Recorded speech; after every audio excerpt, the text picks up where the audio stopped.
그리고 에탄올. 소독된 유리병을 준비해 주시면 되겠습니다. 그리고 오. 계피 오일과 정향 오일도 준비해 보았습니다. 정말 간단하네요. 아, 오일까지 준비를 하셨네요. 네. 네. 먼저 그 깨끗이 소독된 열탕 소독된 유리병을 준비해 주시고요. 네. 계피는 이물질이나 더러움을 솔이나 칫솔 같은 것을 이용해서 이렇게 털어내 주시고 네. 물로 씻으신 후에 물기를 닦아 주시거나 아니면 가볍게 물기를 제거해 주신 다음에 준비를 해 주시면 됩니다. 네. 그래서 준비한 계피를 적당한 크기로 잘라서 유리병에 계피를 한 4대 에탄올 6의 비율로 넣어주시면 되는데요. 아, 네, 4대 6으로요? 네. 네. 적당한 크기로 잘라주셔서 병에 넣기 좋게 제가 넣어보겠습니다. 네. 이 에탄올은 우리가 이렇게 시중에서 약국에서 쉽게 구입할 수 있는 그 에탄올 네, 맞죠? 약국에서 소독용 에탄올을 구입하시면 되시고요. 네. 제가 네. 조금 많이 넣었어요. 네. 좀 잠길 정도로만 부어주면 되겠네요. 네. 예. 여기서 넣어주시고 네. 가득 채워주시면 되거든요. 네. 가득 만들어 볼까요? 네, 네. 됐습니다. 이렇게 해서 이렇게 계피만 해서 넣으면 되는 거예요? 아니요, 저는 이제 계피하고 여기 정향도 같이 넣기도 하는데 네. 이렇게 따로 하셔도 되고 아니면 정향을 따로 또 에탄올에 이렇게 담궈 두셔도 괜찮습니다. 네. 이렇게 해서 얼마나 보관을 하면 우리가 쓸 수 뚜껑을 있나요? 닫고 네. 그늘지고 서늘한 곳에서 2주 이상 숙성을 시켜주시는데요. 네. 제가 여기 이제 계피를 우린 것과 정향을 우린 것 지금 따로따로 우려봤어요. 네. 우린 게 2주간 숙성이 된 것이거든요. 네. 이제 이 숙성된 것을 쌈게 섞으셔서 여기다가 그 계피 오일과 이게 정향 오일이거든요. 네. 조금 첨가해 주시면 더 효과가 좋습니다. 아, 그러니까 2주 정도 숙성을 하고 난 이후에 시중에서 파는 오일을 넣어준다고요.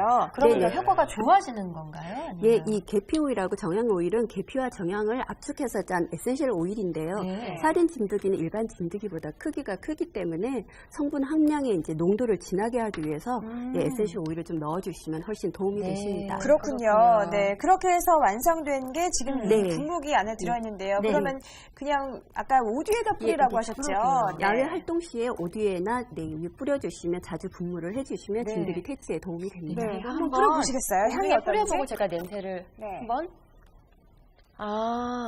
살짝 지금 에탄올 냄새도 좀 나지만 계피, 정향 이런 냄새가 살짝 풍겨지면서 근데 자극적이진 않네요, 그렇게. 네, 네. 너무 자극적이진 않습니다. 네. 근데 시중에서 이렇게 파는 것들을 오랫동안 놔두기가 지금 쉽지가 않잖아요. 그럼 바로 오일을 첨가해서 써도 되나요? 네. 소독용 에탄올에 오일의 농도를 좀 진하게 하셔서 첨가해 주셔서 쓰시면 됩니다. 네. 그러면 지금 만든 이 천연 퇴치제도 그렇고 시중에 파는 이 야생 진드기 퇴치제 같은 거 이것만 또 믿을 수는 없는 거잖아요. 너무 맹신해서는 안 되지 않겠습니까? 네, 그렇습니다. 지금 허가 나와 있는 것들이 다 작은 진드기들을 퇴치하는 것들이기 때문에 큰 진드기와 같이 이런 작은 소참 진드기는 퇴치가 잘 안 될 수 있기 때문에 너무 신뢰하면 안 되고요. 네. 하여튼 부득이하게 야외 산에 가서 일을 하게 된다고 한다면 오디에다가 좀 자주 이렇게 분사를 하면서 일을 하시는 것이 예방에 도움이 되겠습니다. 네. 자, 그럼 지금부터는요, 이 살인 진드기, 야생 진드기 바이러스의 의심 증상과 대처 방법들 화면을 통해서 정리해 봤습니다.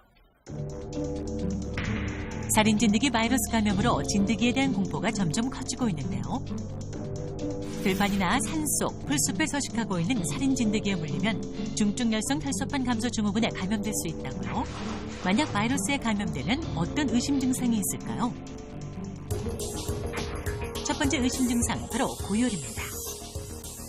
열이 40도에 육박하는 등 고열이 심하게 나고 해열제를 먹어도 열이 떨어지지 않는다면 감염 여부를 의심해 봐야 한다고요.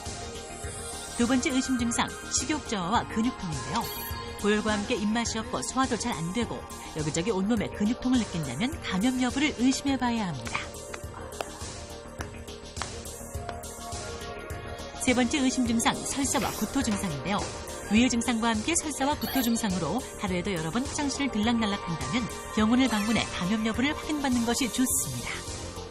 하지만 현재까지 확실한 치료제나 백신이 없기 때문에 야생 진드기에 물리지 않는 것이 최선인데요.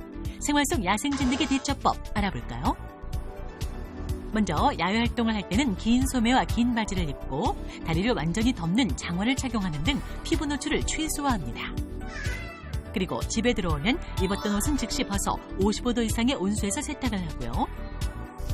신었던 장화나 사용했던 돗자리는 깨끗하게 씻어 햇볕에 말려주는 것이 좋으니 잊지 말고 꼭 기억해두세요.